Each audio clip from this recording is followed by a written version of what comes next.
Do you vividly remember the Monopoly man's monocle or the line, "Luke, I am your father"? What if both memories are wrong?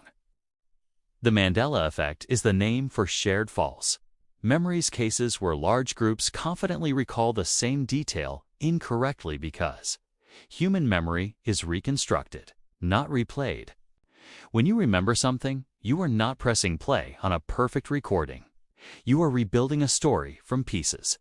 The gist of what happened, stray images, familiar patterns, and whatever other hints are available. That rebuilding is fast and useful, but it is also vulnerable to systematic errors. Consider why so many people remember that the Monopoly mascot has a monocle. A wealthy cartoon banker feels like the kind of character who would wear one. So the brain fills in the missing accessory without asking permission. That is schema-driven filling of gaps. You rely on a mental template of what should be there and quietly substitute it for what actually was there. The same thing happens when people insist they read the Berenstein Bears. As children, the real spelling is Berenstein, but the Stein pattern is so common in names and so fluent to read that your internal template snaps the unfamiliar stain into the more expected Stein. In both cases, the mind is not trying to deceive you. It is trying to make the world coherent with the fewest cognitive steps. Now look at how memories pick up extra details from the outside.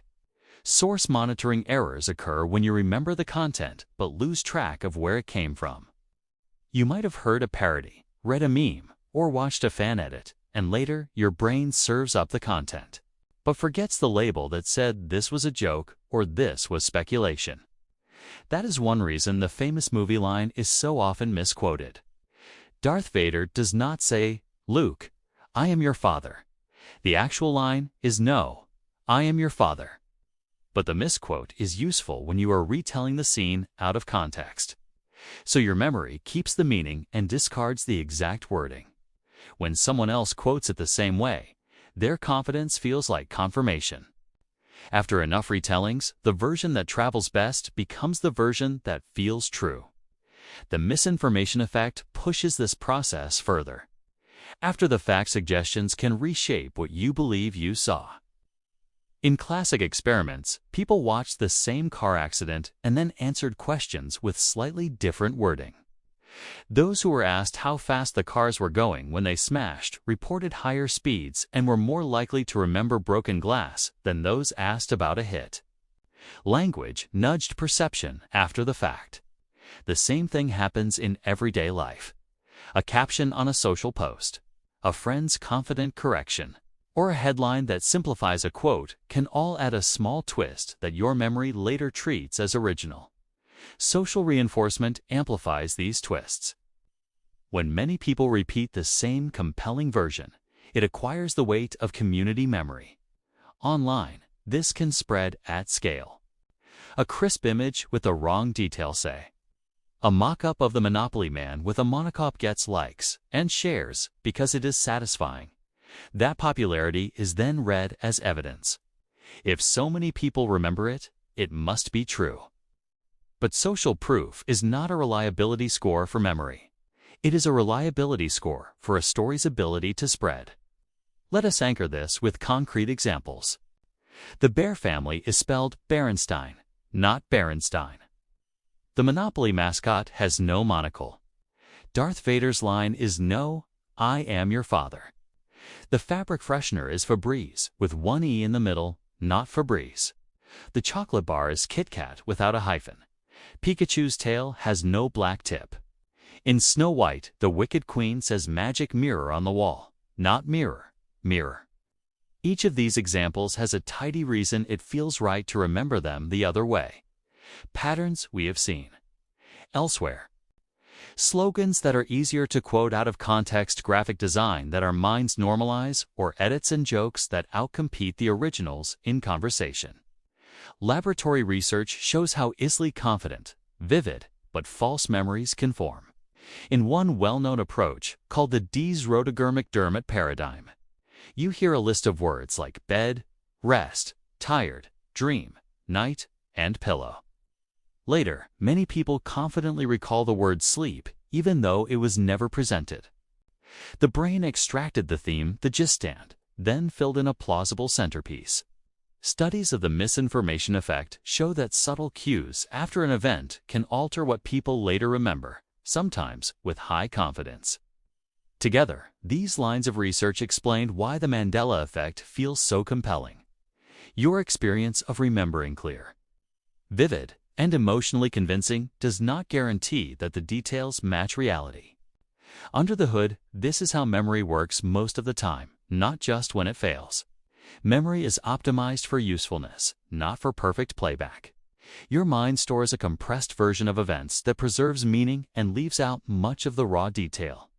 Later, it reconstructs a scene using what you still have, plus what your knowledge of the world predicts should be there.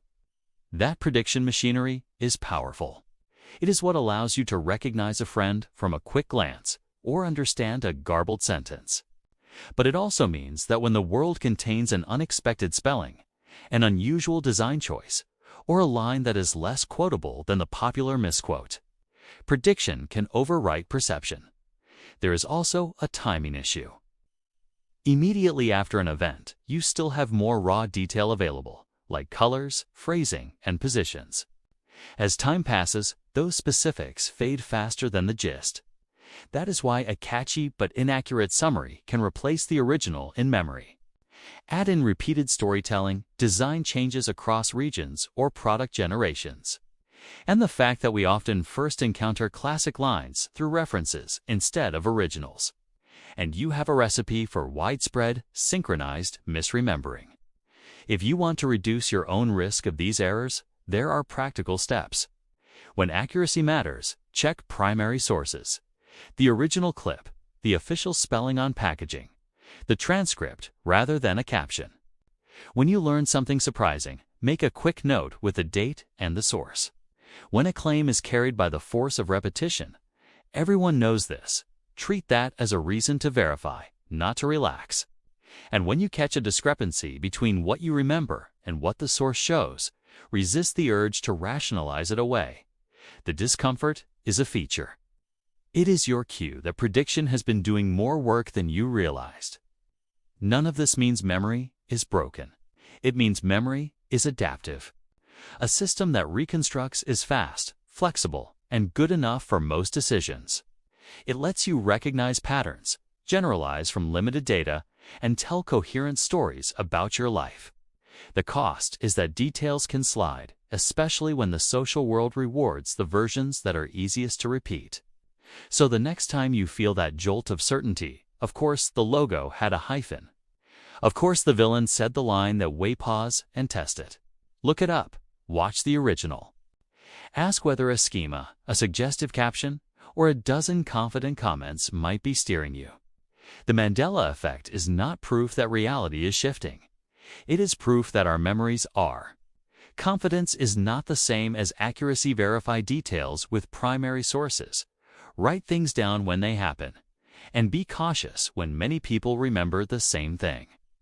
Memory feels like a recording, but it is a reconstruction.